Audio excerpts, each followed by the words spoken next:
France sont confrontés à une montée de la radicalisation religieuse, une radicalisation qui touche au premier plan les jeunes musulmans. C'est dans ce cadre que le RMF organise aujourd'hui, 25 octobre, ici à Paris, un colloque sur cet intégrisme et cette radicalisation. Et pendant ce colloque, on essaye de connaître un peu quelles sont les racines et quels sont les remèdes. Donc Maglor est invité à couvrir cet événement. Alors, fabqaw ma'ana.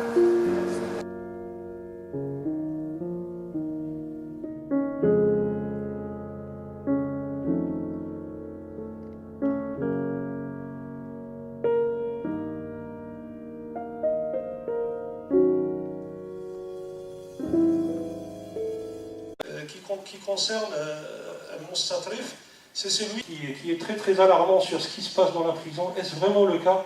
Donc nous avons invité également... Donc Anwar Kubash, président du Rassemblement des musulmans de France et vice-président du Conseil français du culte musulman. Donc nous avons été très heureux d'organiser ce colloque. C'est un colloque qui se situe au niveau national et l'objectif était effectivement de traiter la question de la radicalisation, de l'intégrisme, de le basculement des jeunes dans la radicalisation religieuse. Ça fait des mois que le Rassemblement des musulmans de France souhaitait organiser ce colloque. Effectivement, l'actualité malheureusement confirme la nécessité et la criticité du fait de se pencher sur cette problématique. Il est vrai que les musulmans, d'une manière générale, et les musulmans de France en particulier, peut-être sous-estimaient un peu l'importance et la gravité de la situation.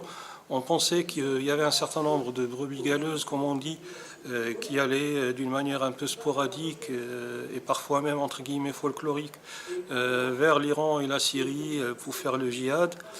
Aujourd'hui, on n'est plus dans le cas de loups solitaires, comme on dit, entre guillemets. On parle de plusieurs centaines, voire de milliers de jeunes qui vont rejoindre ces combats qui ne sont pas les leurs. Aujourd'hui, il y a même un phénomène de plus en plus inquiétant puisqu'il y a des familles entières avec femmes et enfants qui partent avec parfois des enfants de bas âge, de 2 ans, 4 ans. Et aujourd'hui, il est grand temps de se pencher sur ce nouveau défi auquel les musulmans du monde entier et même les sociétés européennes et occidentales sont confrontés. Et l'objectif de ce colloque, il est à la fois de rappeler les vraies valeurs de l'islam, les valeurs d'ouverture, de tolérance. Et c'est ce que nous avons fait pendant toute la matinée avec des conférences prises en charge et faites par des éminents savants qui nous ont rejoints du Royaume du Maroc. Il y avait parmi nous le docteur Cheikh Mohamed Sarrar, il y avait également Cheikh Abdullah Boukhari. Donc ce sont des éminents savants du Royaume du Maroc et ils ont éclairé l'assistance sur les vraies valeurs de l'islam et sur la vision de l'islam vis-à-vis de toute action de radicalisation ou d'intégrisme. Ceci a énormément éclairé l'assistance sur cet aspect-là. Et puis cet après-midi, nous sommes en train de dérouler un certain nombre de tables rondes qui essayent un peu de comprendre ce phénomène, d'aller au fond des choses, de traiter la racine du problème. Donc ce sont des tables rondes qui se passent en 3 temps. Une première table ronde qui se consacre à comprendre les processus de radicalisation, comment un jeune, dans son parcours d'approche de la religion, peut basculer à un moment ou à un autre vers l'intégrisme, voire la radicalisation, voire le djihadisme, comme on dit aujourd'hui. Essayer de comprendre ces phénomènes-là pour pouvoir, par la suite, mieux les combattre et les prévenir. Il y aura une deuxième table ronde qui va se focaliser un peu plus sur ce qui se passe en milieu pénitentiaire. Donc c'est la radicalisation des jeunes en prison. Et là aussi, nous avons mobilisé un certain nombre d'experts qui ont bien étudié ce phénomène-là, parmi lesquels il y a l'aumônier national des prisons, Moulay Hassan Alaoui Talibi. Il y a également des aumôniers de terrain. Il y a également un certain nombre de chercheurs qui se sont penchés sur ce phénomène-là. Donc nous souhaitons apporter un éclairage particulier par rapport à ce qui se passe dans les prisons. Et puis ces tables rondes vont être conclues par une troisième table ronde qui va, je dirais plutôt, se focaliser sur des propositions concrètes, à la fois sur des méthodes de prévention de ce phénomène de radicalisation et de basculement dans l'intégrisme, mais également un certain nombre de propositions de remèdes pour faire face à cette situation-là. Je pense que là, il y avait à peu près 120, 130 participants. La plupart sont soit des imams, soit des aumôniers, soit des responsables de mosquées et des cadres religieux.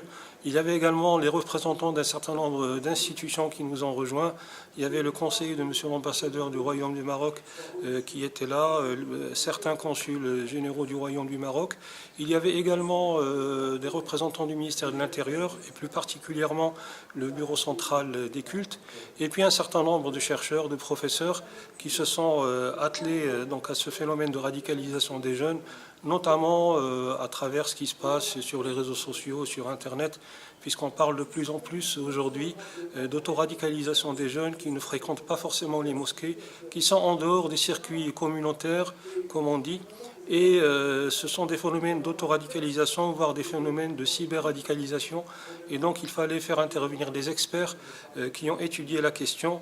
L'objectif était de mener une réflexion sereine, loin du tapage médiatique, pour essayer d'aller au fond des choses et proposer des plans d'action concrets.